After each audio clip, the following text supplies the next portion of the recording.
Welcome to this webinar on science advice at times of crisis, what roles for universities and academies. My name is Ole Petersen, and it is my privilege to chair this webinar. This webinar is linked to a major conference organized by the European Commission's Scientific Advice Mechanism on Science Advice Under Pressure, which takes place on Wednesday and Thursday this week.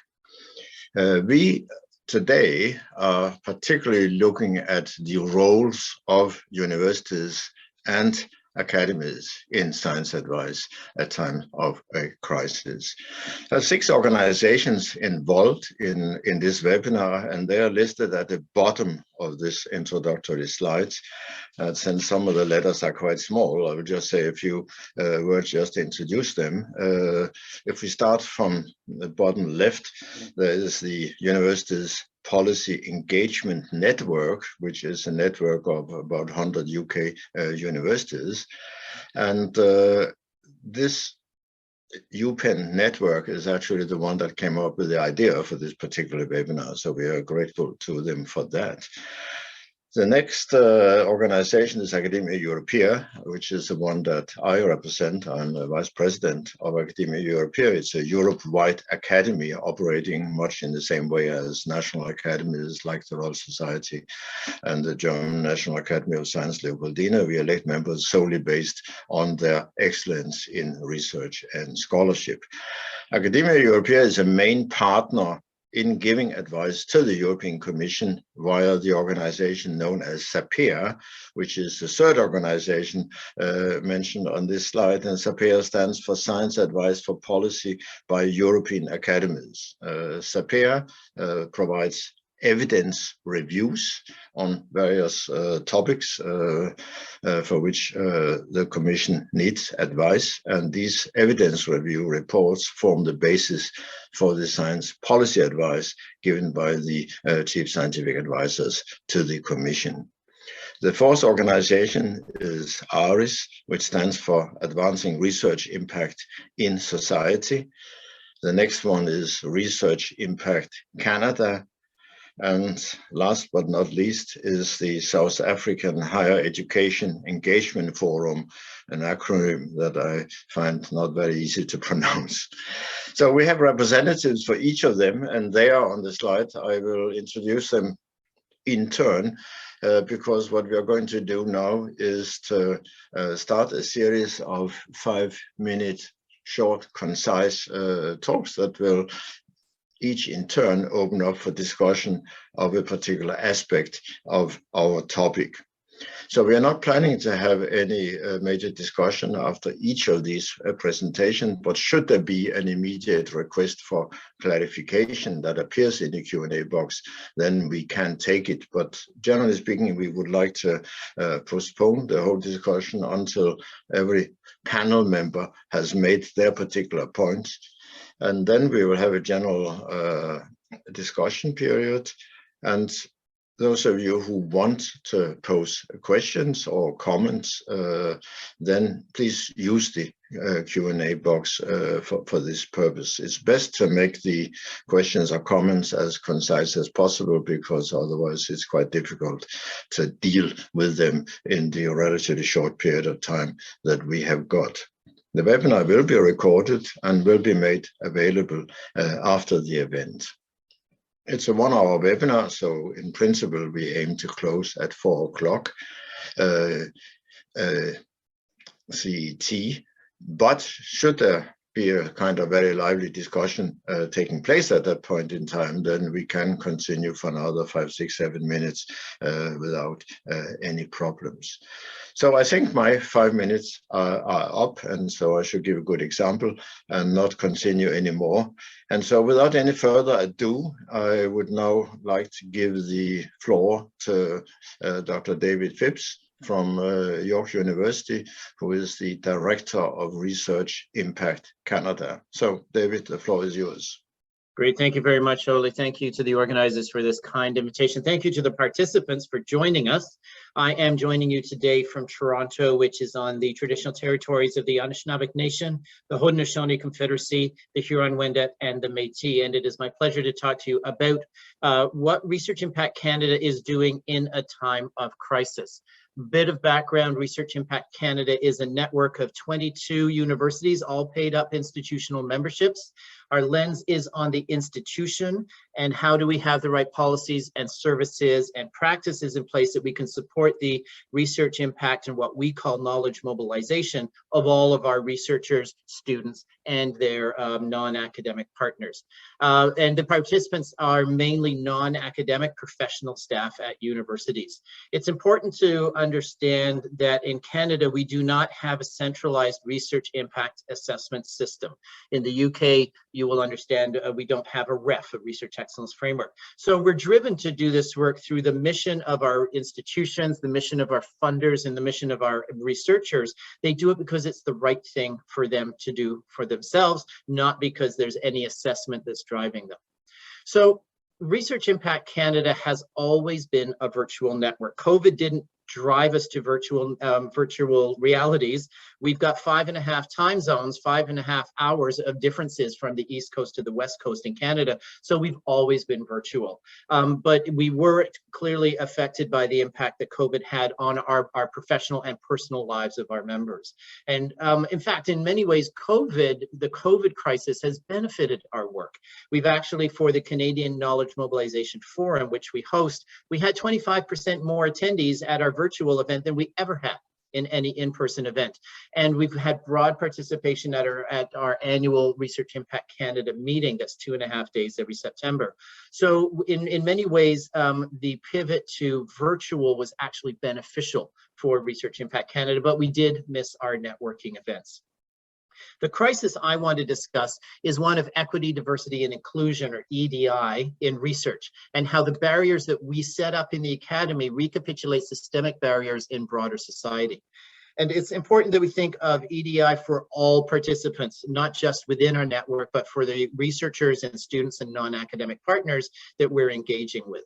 And in Canada, this also includes Indigenous peoples, but uniquely, well, not uniquely in Canada, but also Francophones, we are a bilingual network, but we're mainly in English. And so not being fully bilingual creates a barrier for the authentic participation of our Francophone members. So I'll talk a little bit about both of these. So for equity and diversity in our operations, how do we reduce barriers for both traditional equity-seeking groups and for Francophones?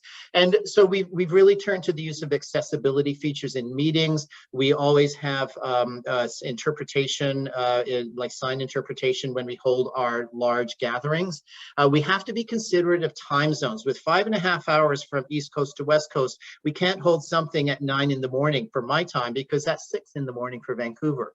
And this becomes increasingly challenging as we welcome international universities, non-Canadian universities, into our network, because then it's hard to get everyone in at the same time. And this is a wonderful example of where people from different time zones have collaborated to come together in one time zone that makes sense for everyone.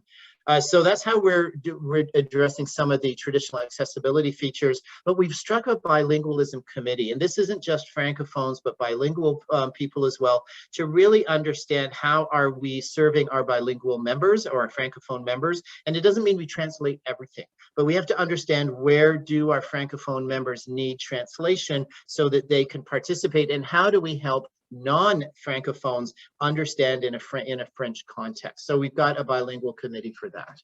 I'm going to talk about EDI, though, as a success factor in excellent research. We've got an EDI committee, and this is made up of knowledge mobilization practitioners at our members, but also EDI research specialists in our member institutions. The committee, we're walking the talk of this. I'm the only white guy, but I'm gay, so we have captured or represented all of the equity seeking groups, but we're not representing our equity seeking groups. We just happen to bring our lived and living experiences to the table. But why knowledge mobilization and EDI? And I think there's a logical connection because both knowledge mobilization and EDI are concerned with excellence and excellent research in all of its forms, and looking for access and authentic engagement despite these differences. We've only had 2 meetings, so it's an early initiative for us, but we've been looking at UPEN. Thank you very much, Matthew and Justin, for the EDI document that you produced. We're looking at that to see what can we learn onto Research Impact Canada. And I'll just end up with one challenge, is that our EDI specialists are very much in demand on their campuses. And so getting their time is really challenging. And I think that is something that we could talk about as networks, is how do we get time of ourselves and of other people to participate? So just to close, I'm going to say that EDI, including bilingualism, is necessary for all of our networks, but especially in a time of crisis, when most crises disproportionately affect members from equity-seeking groups. Thank you so much, Ole. Thank you very much indeed, David, for this introduction to our webinar. And we now move on to the SAPEA organization, the South African Higher Education Engagement Forum, which is represented here by Dr. Cornel Hart from the University of the Western Cape, and who is a board member of this engagement forum. So, Cornel, the floor is yours. Thank you very much. Good morning from my side. Although I'm South African based, I'm currently in St. Louis in the United States. And good afternoon and evening to everybody else. And thank you for the organizers for this opportunity to come and participate as panelists. Well done on that acronym. You've done it very well. It is SAPEA, which is currently, since 2012, the only higher education institution network in South Africa. And so we currently have 26 higher education institutions in South Africa. And this organization came about to ensure that all forms of community engagement is there. And so with community, we mean scientific community, we mean civil society, we mean government, industry, etc., student community. And so it came about because in South Africa, community engagement is a legislative component for higher education institutions. So it's part of the different scholarships. So what I'm going to talk about today is how a scholarship of engagement model, the SOE model, can actually assist with the transformative process of scientific policy interface, because we know taking science into policy, that interface is where we sit with one of our bigger challenges. And so it's a big component of SAPEA's job, but also at the same time a model that we've tested at the University of the Western Cape since 2014 already. And so a few introductory points of what I want to talk about is just that if we look at science advice, the aim is to make policy decisions more objective. And so to ensure for it to be objective, it means knowledge must be credible, it must be legitimate, and it must be relevant. But now credibility, legitimacy, and relevancy is actually dependent on civil society. It's dependent on engagement between scientists. It's dependent on government tripartites with science and with civil society. And so hence the reason why the scholarship of engagement model can provide the starting point for bringing about engagement between and from these different key stakeholders when we do science advice. And so the scholarship of engagement model, which links to what Boyers has done many, many years ago, is about research, teaching, application, and engagement. Because why do we do this as institutions? And especially in South Africa, where it's legislated, is that it's about bringing that social transformation shift. And so we no longer mode 1 institutions, we are now mode 2, responsible for ensuring for social justice and equity. So again, from our previous speaker, it's very clear that we need to bring this, we need to make sure that all stakeholders are included. And so this model sets a stage for us to bring collaboration, to bring better partnerships so that we have impactful research. Because it's only when we achieve this amongst all our policy stakeholders that we will have meaningful and we will have credible and legitimate policies. So if we say science makes policy more reliable and objective, then I actually want to put it to you that that's controversial in itself, because scientists disagree on several matters. And so if we talk about objectivity and reliability as a pure science, then we're actually saying no, we need to have absolute agreement. And so when we think about the relationship between science and policy, then in a sense it's troubled and contested. And this is why it's been a big part of what we've done with our model at UWC and what we then interface into SAHISIF, where I'm a board member and responsible for international partnerships. Because just like David indicated, it's no longer anymore about the membership and how we best serve and provide systems and models and apologies for our members, which are all paid up members from higher education institutions in South Africa. It's at platforms like this and diversifying and internationalizing our membership that we actually become stronger networks to support science and policy interfacing. So the most important thing that we need to achieve is that we need to get our multitude of stakeholders to not have these conflicting rewards, because everybody is what's in it for me or what they want out of it, the needs from it. And so to overcome this, we need this joint part of knowledge production. It must be jointly achieved. And this is where the ethics and inclusion and social justice also comes in, especially when we bring on board civil society and governments.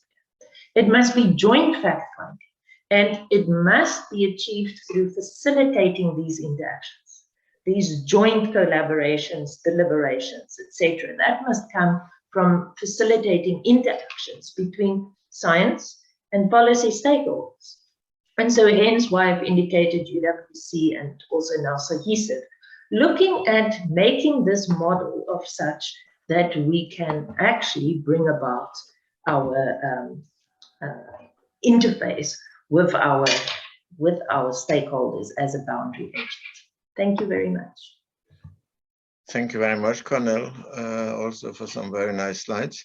And there are no, at this moment in time, urgent questions for any of you, so we can proceed. And the next speaker is Dr. Oludorotimi Adetunyi from Brown University in the US, who is a leadership team member for Advancing Research Impact in Society, ARIS. So, Oludorotimi, the floor is yours. All right, thank you so much, Ole, and members of the organizing committee for inviting me to be part of this panel. So Advancing Research Impact in Society helps US and international scientists to build capacity, advance scholarship, develop resources, and grow partnership. ARIS hold convening and summit, which provide scientists opportunity to build on research impact ideas. ARIS members contribute to this space through their involvement in social media, training, talking to the media, and on how to communicate science to confront falsehood. So when crisis occurs, it's important to know what type of crisis it is. For example, is it a novel crisis, a crisis which cannot be predicted based on past experience and approach? Or is it a complex crisis which might not be novel, such as natural, technology, or humanitarian, but which requires some form of interdisciplinary approach and reaching out to different experts to get the correct set of advice? Also, it's important to know who the stakeholders are. So typically, the stakeholders that we have in mind are the policymakers, the public, the funding agency that are supporting this work, as well as crisis managers. In times of crisis, though, I would like to emphasize that it's important knowing the role and the power of data.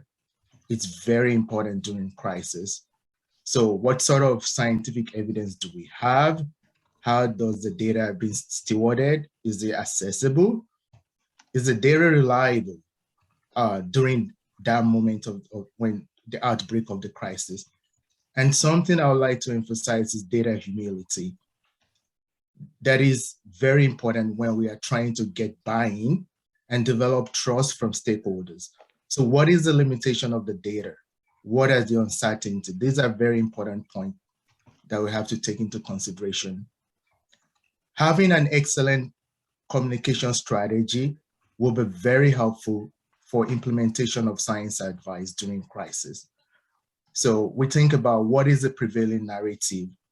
Is the narrative, the science advice, the dominant narrative, or are there other forms of narrative during that time? How do we develop trusted partners?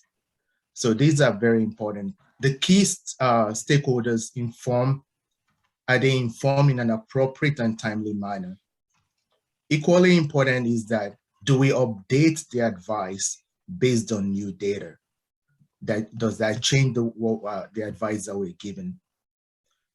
So I would like to say, as a member of ARIS, my group within a university setting worked on amplifying science advice through communication. So at the onset of the COVID-19 pandemic, when people were talking about testing, masking, social distancing, hand washing, and vaccine, we were busy trying to create an animated video that talks about the science behind how COVID virus tests work. The video was broadly accepted and within our communities and beyond. That helped a lot of people to see the reason why they should make sure that they get tested during that time. The other thing I will mention is that similarly, in the US, we have something called the opioid overdose epidemic that has been going on for a while in the States. And my group has also helped to amplify science advice through communication, whereby we're able to develop a video on awareness to empower bystanders about how to respond when there's an overdose. My concluding remark will focus on the challenges for the next crisis. We know that it's not if the next crisis occurs, it's when it occurs. So I feel like one of the things that we've learned during the current crisis is that we can predict that in the next crisis, there will still be misinformation, fake news, there will be science disinformation. There will be need for us to engage in different media spaces, social media. We have to figure out a way to get through the crowd so that the science advice can be received more broadly. So what are the things that we can do? We need to leverage the technology that we have. We have to confront falsehood wherever we find them, especially when it's contrary to the science advice at hand. ARIS is known as a trusted partner. So ARIS will be able to partner with other organizations, for example, First Draft News, which focuses on misinformation and trying to go against misinformation. Then we have to focus on data-driven responses during the crisis. We have to have a better way to integrate the science advice with crisis management. And finally, we need to know that no size-fits-all solution during a crisis. Thank you. Thank you very much, This was very nice, and also some very clear slides, which really emphasized the very valid point you are making. So we can now move on to Professor Matthew Flinders from UPEN, and thank you to UPEN for having suggested the themes originally. That's very helpful.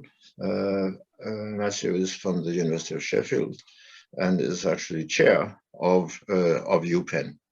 So Matthew, the floor is yours. Thank you very much, and thank you to everybody that's organised this event, and welcome to everybody watching online. I want to just change the focus slightly. We're talking about science advice at times of crisis and the role of universities and academies. And we've already heard a number of points around public engagement, around knowledge mobilization, in order to help academics navigate the research policy nexus. Now, what I want to do is slightly different. I am the chair of the university's policy engagement network. We promote engagement through a range of different channels. But what I want to talk about very briefly now, without any slides at all, is just to shift the focus from policy advice to political preparedness. Because I think one of the most interesting things, and a new role for universities and academies, is around protecting, informing, developing and nurturing greater understanding on the part of academics, scientists and experts around the challenges of policy engagement. Now, this isn't to say in any way at all that I'm against policy engagement or public engagement. In fact, I head up the Crick Centre for Public Engagement. But we need to understand that this sometimes brings with it risks for those scientists. So let me very briefly offer you a bit of an idea. As academics and scientists and experts are expected to be more relevant, impactful and visible, then obviously there's a chance that they're going to move from the traditional, more shadowy sidelines of the science advisory network to the centre of the public stage. Now, this is especially true in times of crisis, but I think what was interesting about COVID is that in many countries and for a large amount of time, it was the scientific experts that became the public face of the crisis. Now, of course, crises bring opportunities, new relationships are formed, and things happen with an energy and a pace that would never have happened in non-crisis times. Working, as I know, I've worked in the House of Commons, the House of Lords, in the Cabinet Office. I've been very lucky. Working at the research policy interface also yields rich scholarly insights about information utilisation and different research-related contexts, environments and cultures. The flip side, however, is that there is also a risk of three things. First of all, the politicisation of scientific advice, by which I mean the strategic selection by politicians of very particular perspectives. There's also the promotion of artificial narratives. It's very easy for politicians to claim they're following the science, but that presupposes that the science is setting out a united, very clear, homogeneous direction of travel, and that often isn't the case. And then finally, there's a third dimension, the use of scientific advisors potentially as scapegoats and sacrificial lambs in the post-crisis blame games. So I think a new and generally under-acknowledged role for universities and academies is to prepare scientists, early career researchers, mid-career researchers, established academics, irrespective of their discipline, with an understanding of this politics of policy engagement. The aim being not to prevent engagement, but just to make sure that our scientific advisors are aware of the often irrational incentives that shape decision-making, that they're able to seize the undoubted opportunities that engagement brings, but crucially, and I think the issue around public engagement is really important here, that researchers, scientists, academics understand and are able to utilize a number of simple self-preservation mechanisms in order to protect themselves from potentially becoming blame magnets when the crisis is over. With that, I'll hand back. Okay, thank you very much, Matthew, for these very valid points, which no doubt we will come back to in the discussion in various ways. And we now move on to the last of these short presentations by Chris Weber who is head of the UK government's Open Innovation Team. So, Chris, the floor is yours. Thanks very much. Okay, so I also don't have any slides, just to make a few points about policy influencing and a few points in response to some of the excellent comments that have been made in the rich set of points that we've had so far. One of the first things I'd say is that during times of crisis, most areas of, sorry, to explain, the purpose of my team is to work across the UK government, trying to help officials engage with and collaborate with academics in order to get their evidence and ideas into policy. So I've been working at this kind of nexus between policy and research from a policy angle for 7 or 8 years now. And one of the things to say about times of crisis is that most areas of policy aren't in crisis during times of crisis, such as COVID or the crisis in Ukraine at the moment. Policy just rumbles on as normal, trying to deal with long-term challenges in the usual way, and so doesn't necessarily help academics trying to influence the policy-making process by framing, by exaggerating the scale of the crisis across government. So trying to understand where crises do actually exist and tailor your approaches to reflect that reality. And the other thing to say is that I think, as everybody recognises, it's not a precise science influencing policy. It's much more an art form, I would say. And as you're trying to influence policy, trying to understand who your target audience is. So some of the speakers have talked about influencing the public debate on COVID, for example. Others have talked about engaging policymakers, trying to understand who your target audience is and what they want to get out of a collaboration with you is important, and recognizing that in many cases your influencing efforts will fail because it's an extremely challenging, complex environment in which to influence policymakers, even for people inside the system like myself. So recognizing what you think they might, who you're trying to influence, what you think they might want, and trying to accept that many of your efforts are likely to fail, and to adjust your expectations in accordance with that, I think makes sense, so that you don't end up wasting time. It kind of speaks to one of Matthew's points about trying to protect yourself a little bit in the conversation. In terms of some of the kind of basic bits of advice that I'd give in that sort of situation, I think in a sense academics can, especially given how time-consuming and challenging the influencing process is, I think academics can sometimes overcomplicate it in a way. The key thing that academics need to focus on is producing really good quality policy relevant research, and in the UK at least, I'd hope that in most cases the officials will be sufficiently well incentivized to go out and to uncover that good quality academic research, and then invite those academics into the process, rather than the academics having to knock on the door too much. If you've got good quality research that speaks to policy relevant issues, I would hope that in most cases you'll be identified. The other thing to say that a bit more complicated than that is there's a kind of there's always lots of discussion about complicated influencing strategies. When I try and give advice to academics, the main thing that I emphasize is personal networks. A lot of the kind of websites and briefings and other influencing tools, Twitter and that sort of thing that people use, they are, I would say, a distant second to having good quality personal networks with the officials and sometimes the ministers who are working on the policy area that you're interested in. Because the officials, certainly in my experience in the UK government, don't tend to engage that much on Twitter and on certainly in the academic debates and they won't be attending these sorts of events, for example. So you need to reach out to the officials that you would like to engage with. Think about what kind of offer you can make them in order to help them with their policy challenge, and approach many of them to identify good quality opportunities to influence the policymaking process.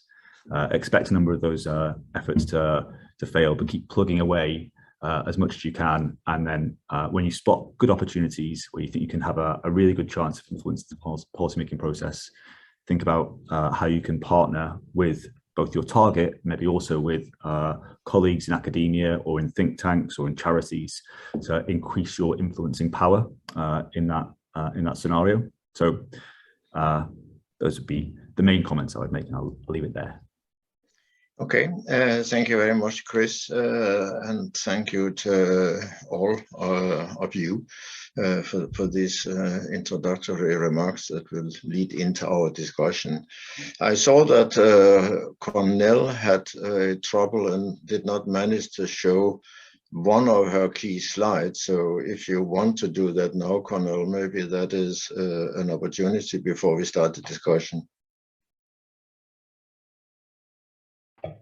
Yes, thank you. I think, like I've indicated before we started this morning, hotel networks are not always that reliable. That and hotel lighting.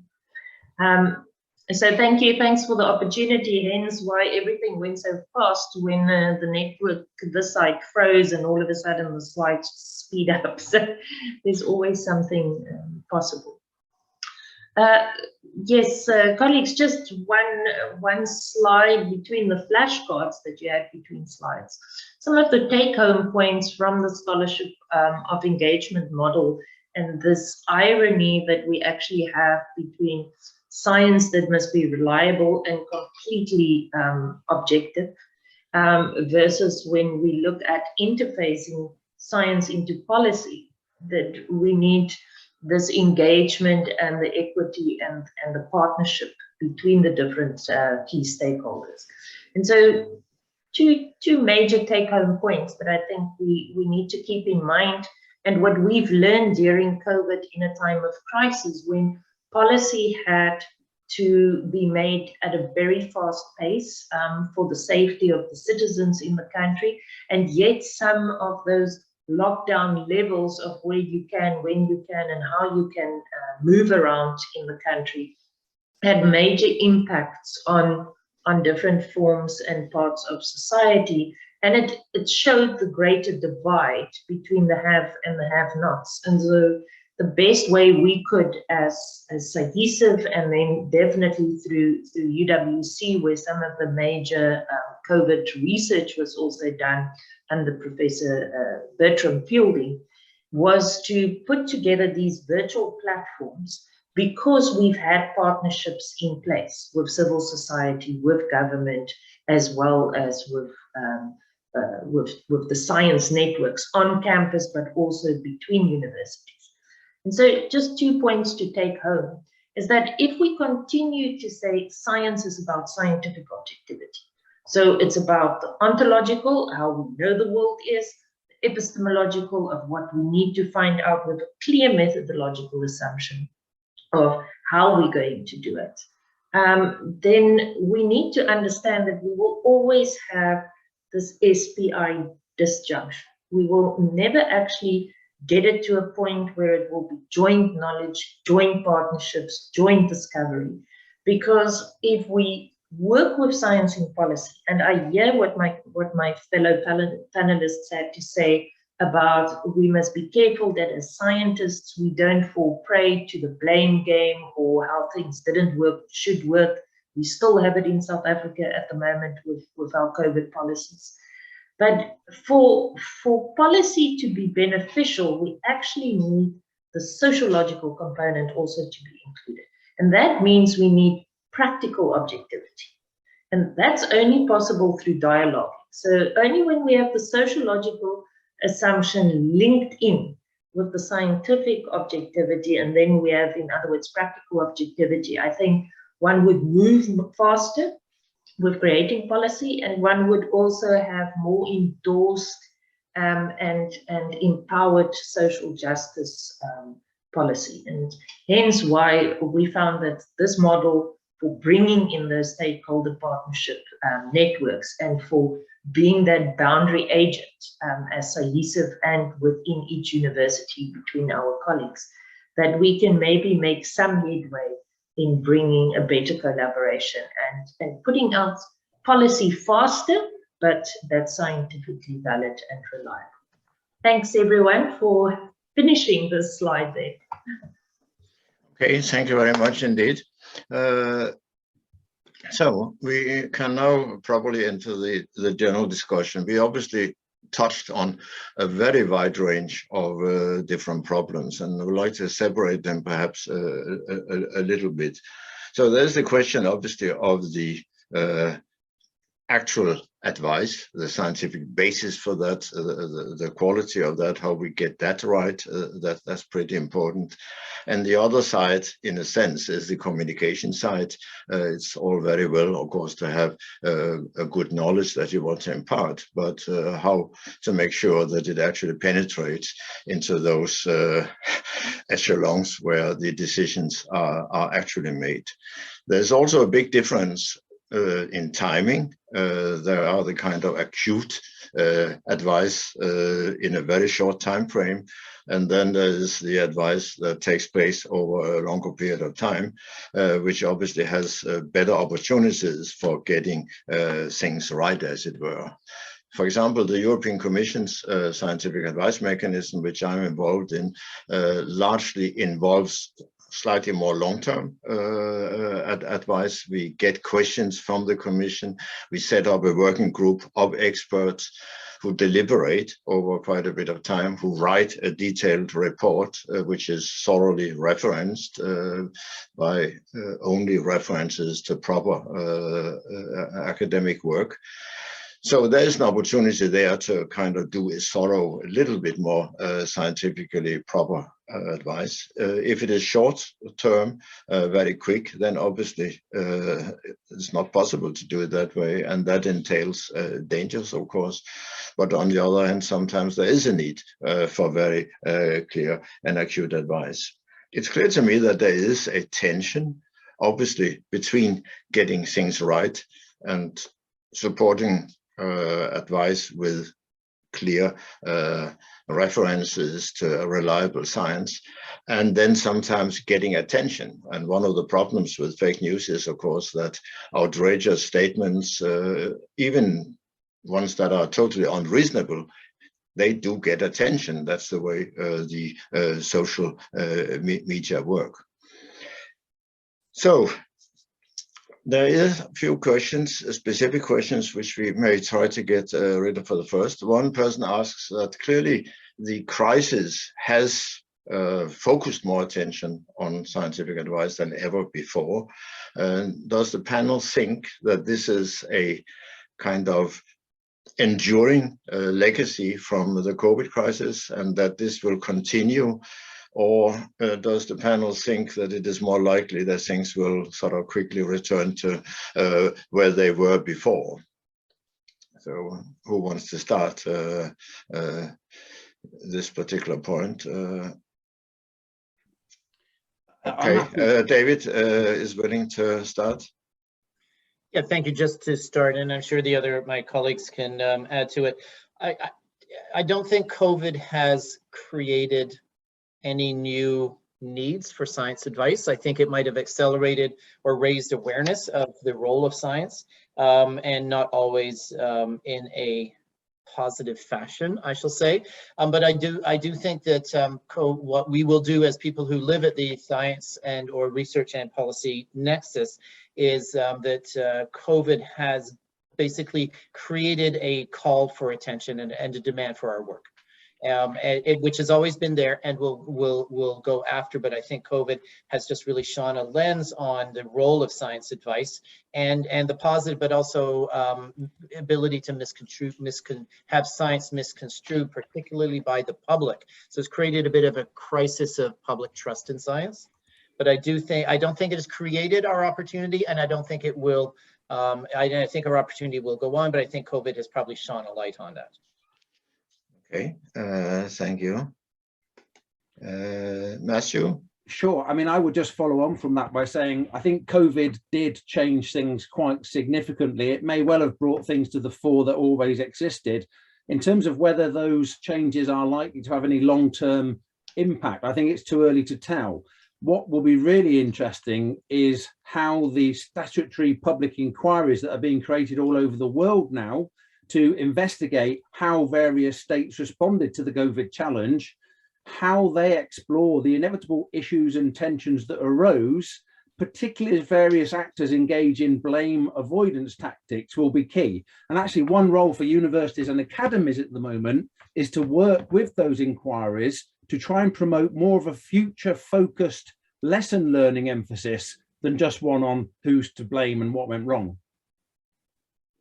Yeah, that's a very valid point. Unfortunately, probably the blame gaming can never completely be avoided because it lies, and this is something that journalists and news agencies always are interested in. So probably there will always be elements of that, but you're absolutely right that we must be careful that we don't get stuck into this. There, of course, there is a problem with some of the issues that were brought up also by, I think, both Cornell and David, that often scientists disagree, of course, and that therefore there are ample opportunities, as it were, for playing one part of science against another one. And that's a difficulty. Plus, of course, that we have seen, particularly in the COVID crisis, actually, how things change. And how advice that may have been very good initially, suddenly it turns out to be less good later on. I'm thinking here about the quarantining and isolation, which obviously worked brilliantly in China initially. But when the variants came in, particularly the Omicron, which spreads in a totally different way from the original one, then it turns out now that actually that policy is not sustainable anymore. And suddenly we see a different aspect. So there is a situation where, because the facts change, because things change in the biological world, the advice also changes. But that again gives, of course, all sorts of opportunities for people who want to attack science, to saying, well, you said one thing at one point and now you're saying something else. And that is, of course, something that scientists have always been accused of at various points saying different things. And that is probably almost an insoluble problem.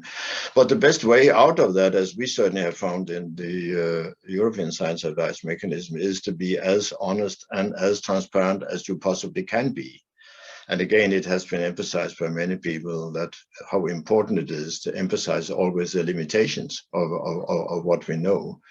And one of the problems is that most of the areas in which advice is needed are exactly areas where the data are not as strong and as clear and as complete as we would like them to be. That's actually the nature of the situation. We have lots of areas where we could have extremely solid scientific advice, but they are usually not the areas that are of greatest immediate political interest. And that's our worry. I saw a hand before, which then suddenly disappeared again.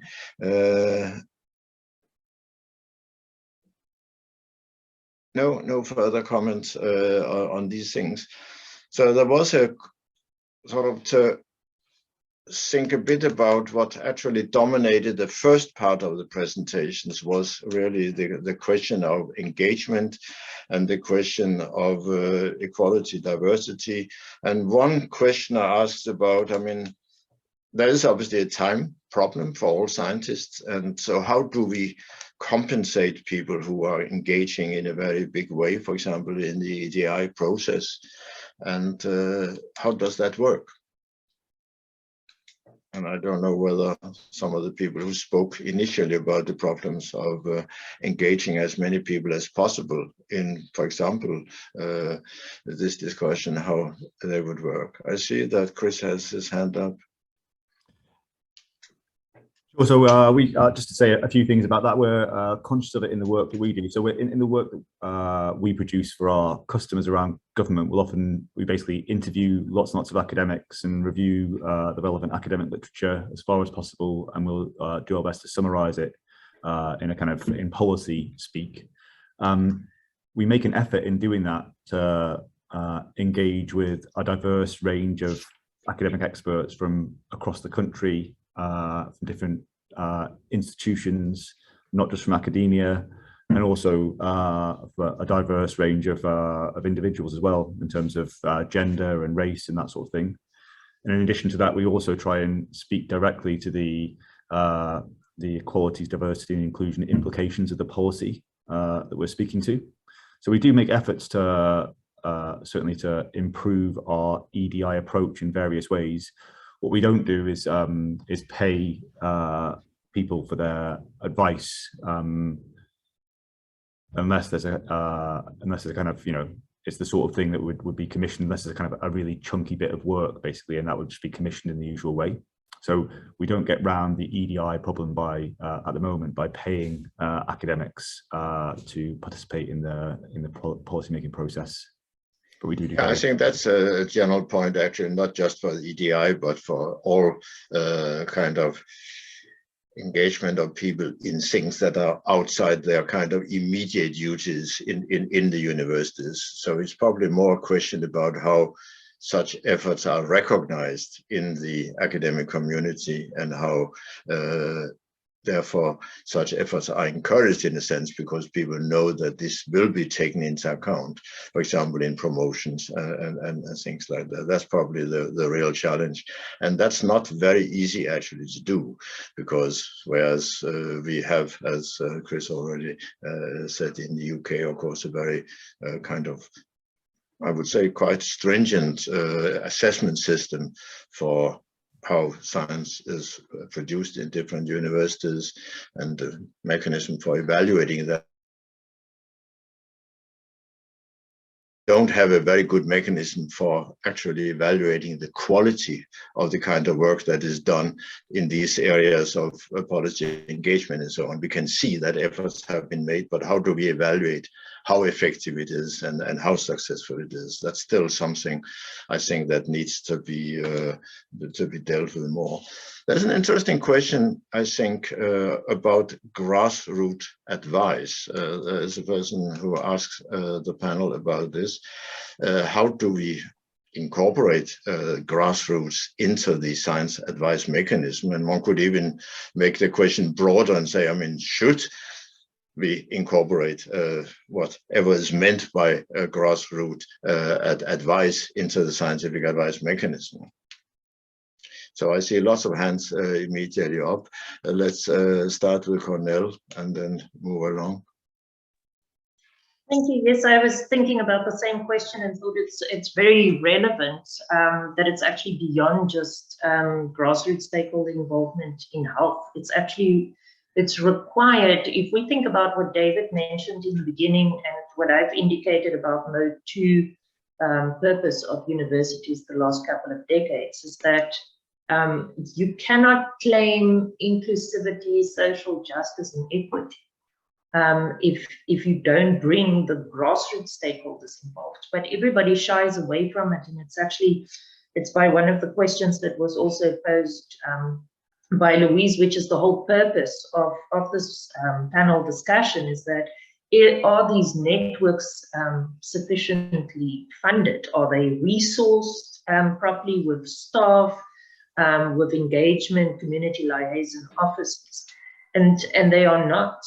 But I think we need to, as higher education institutions, start thinking outside of the box a bit, and that we start harnessing, if we all start developing the sort of grassroots level stakeholder relationships, and those aren't easy because that's where the biggest trust issues comes in also, and sometimes even the capacity to understand what's happening, that universities we should put it as a challenge to universities as to what type of networks are required for policy interface, and who are they at each one of the different levels, whether it's grassroots, middle, or then the key stakeholder levels.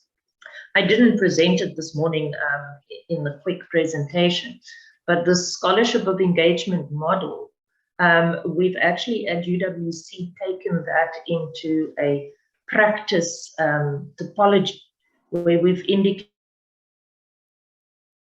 the purpose of that, what type of engagement does it require, at what level, and sort of what's the outcomes of that, so that when we engage with public sector, for example, it is much easier to sort of indicate what is the roles and functions of everyone.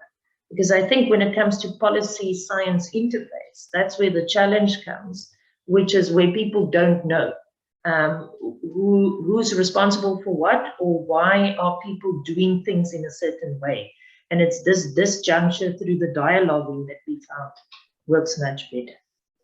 Okay, thank you. Ole Dorotimi, please. Yeah, so I would like to say that the idea of co-creation is important in this space, being able to get thought from grassroots stakeholders as the advice is being developed, because they tend to know a lot about whatever the issue we're talking about is, and recognizing their expertise as part of that discussion is extremely important, and it helps a lot in coming to a consensus that is reasonable, especially when we don't have enough data, when the crisis just began and there are no robust data to really give the best science advice. So having that voice and their knowledge, it's very crucial. Yeah, but there is, of course, the question about how to organize it, because, I mean, there is a danger, of course, that you descend into what happens on all news programs, that a journalist goes around and just asks people in the street, what do you think and what do you think? And obviously gets a lot of different responses. And then that somehow is represented as kind of advice from the general population. But I mean, that's so arbitrary. And so that it's almost useless. So there's a big question about how do you actually organize it, and that's not an entirely straightforward way. David, you had your hand up. Yeah, thank you. I won't talk about Research Impact Canada, but I'll talk about the work we do at York University in Toronto.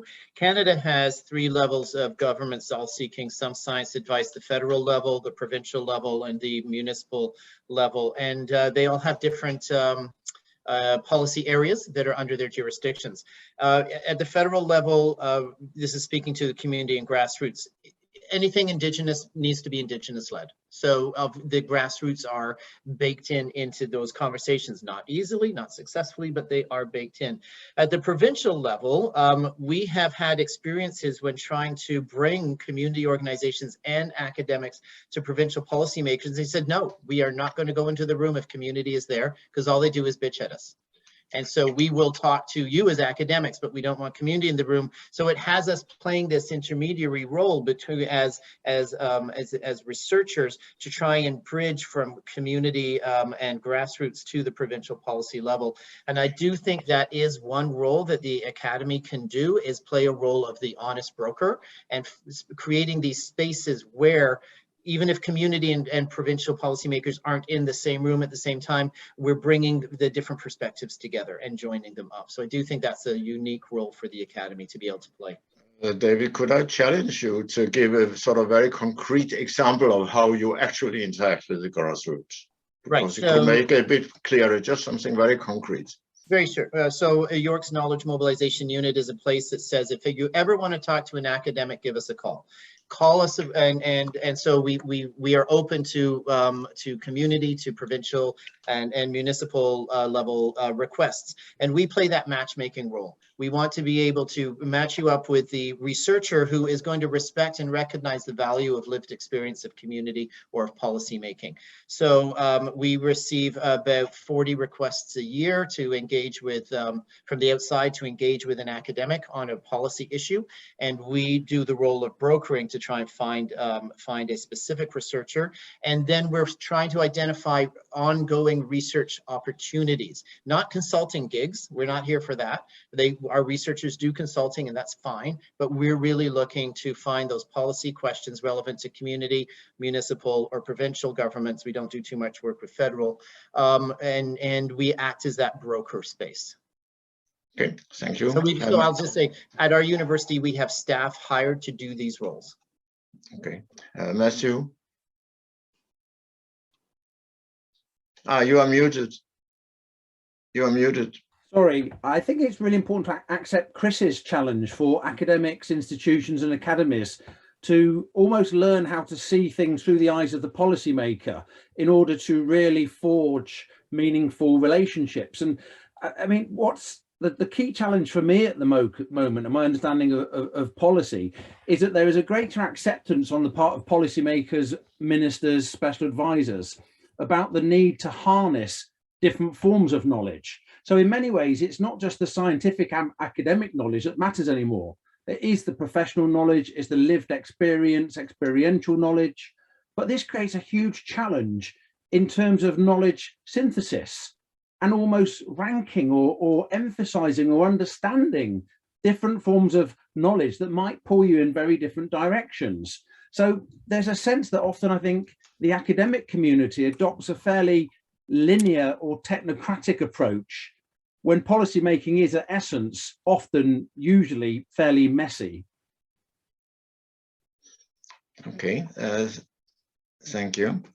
Any other comments on this particular issue?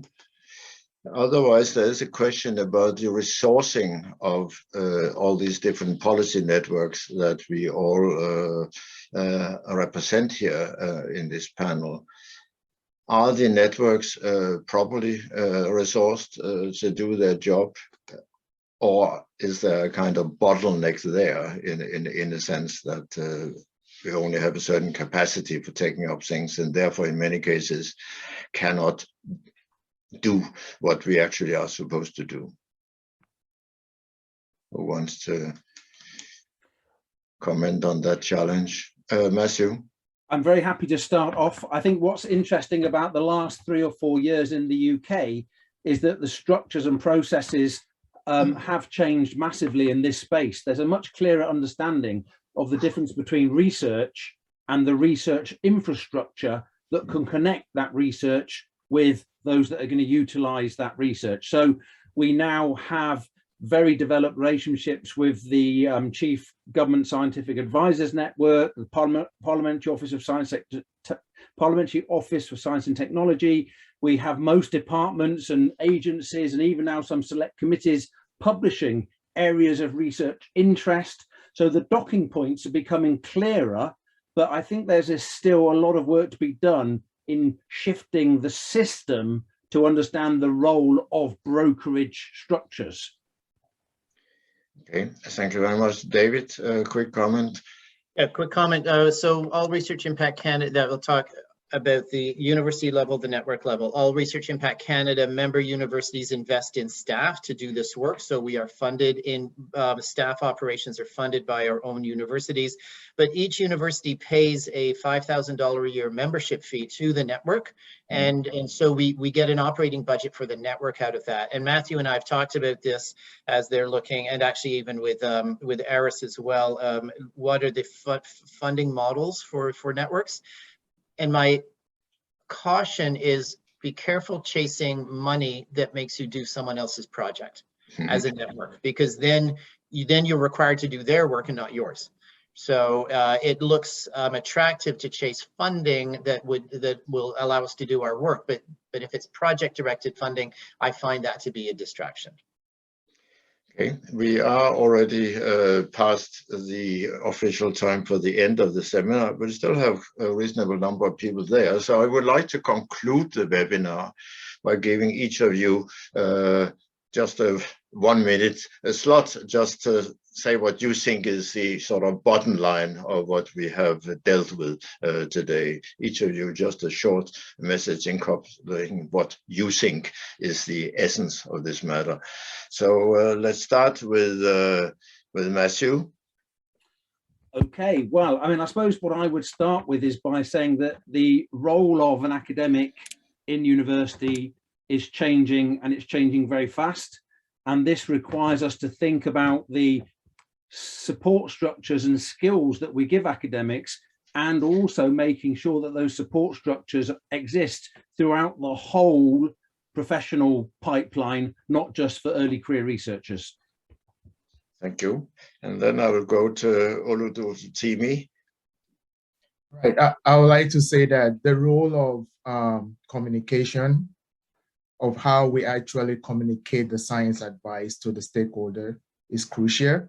It's important for the scientists to also be good communicators of the ideas, of their advice, and being able to do everything that they can in any platform or in any setting that they have to confront falsehood that might actually derail the advice they are trying to give will be important. Thank you. David? I'm going to reflect on what this conversation has done for me right now. And I think this is the opportunity for networks, is to think of ourselves as a network of networks. There are tons of networks that are focused on impact and engagement in particular disciplines and subjects in grand challenge areas. We are very few networks who are focused on the institutional infrastructure, creating spaces for our institutions and academies. I've just learned in this webinar that South Africa has a legislative mandate to do public engagement. Didn't know that. Oludiritimi has shared with me that he doesn't know the REF, which is the UK's assessment framework. So I do think there's opportunities for all of us to learn from. And when I do this and learn from, I can bring that back to Canada and do a better job supporting our researchers. Thank you very much. Cornell? Thanks. Yes, I agree with both what Matthew and David has indicated. And for me, sort of the key factor is that we need to, because of this role of academics that change so fast, and because of what I think the disjuncture lies in role identification and purpose, we need to maybe think, especially in the virtual world that we became so familiar with in a COVID pandemic, to put together stakeholder partnership platforms. And these platforms need to be, we've got one that we're working on, and it's something that we sort of came across through the ORIC project in ARIS. But we've done one that will now be launched at UWC, where people in the institution can network with each other, and then communities, different communities, public sector, civil society, industry, can request logging into that database and post a request for what information they require, a scientist that they require, etc. So David, very much as you've indicated, where you've done the brokerage role, but we need to do a brokerage role that's sort of almost automated because of lack of human resources and financial resources. And very importantly, that we need to think about internationalization of all our networks. We've just started on that, but I think today was a prime example how much you can learn in 1 hour by just engaging with people from across the globe. And maybe we should consider that for all our country-based networks, that we must make sure that's a certain level of international interaction. Thank you. Chris? I guess I would depart a little bit from what the others have said by saying the role of academics might be changing a bit, but the policymaking process itself, I don't think is really changing, other than with some noise around reform that you would expect to happen on an ongoing basis in any kind of large system. I think it is, and I would expect it to remain, a messy, very kind of human, personal process in which evidence is only one part of a much wider conversation, and in which if you seek to influence it, you need to look influencing opportunities, be ready to make deals, and be pragmatic about how you go about making deals and the role you can play in that process. And as I said in my earlier comments, probably expect most of those influencing efforts not to be that successful. So use your judgment carefully about where you choose to spend time trying to influence the system. And if you don't think your time is being used effectively, then don't be afraid to withdraw and look out for the next better quality influencing opportunity. Okay, thank you very much. I would just like, from my own perspective, to say that we always need to bear in mind that scientists are scientists, and that we must not sort of skimp on the science, because at the end of the day, our credibility does depend on giving advice that may not always be right, but at least is founded and grounded in science. And we can point to the actual evidence, because without that, of course, then we are kind of floating in a very uncertain type of world, and ultimately we will lose our credibility. So it just remains for me to thank all of you for what has been, I think, a very valuable and very interesting webinar. My apologies to those who put questions to us that may not have been fully answered, but the questions are there. And if some of the panelists would like to pick up some of these questions that may not have been fully discussed here today, then that's entirely possible. And of course, as already mentioned, the webinar has been recorded and will be made available. So thanks to all of you, the panelists, first of all, also, of course, all our participants and the organizations that you represent for having helped us to get this webinar going. And I should also thank very much the people who have been behind the scenes, who particularly Luis, who has done a lot of work in kind of preparing the webinar, and Juliet, who has done a lot of work in actually making sure that the practicalities work as they have indeed. So thank you very much indeed, and we conclude this webinar now.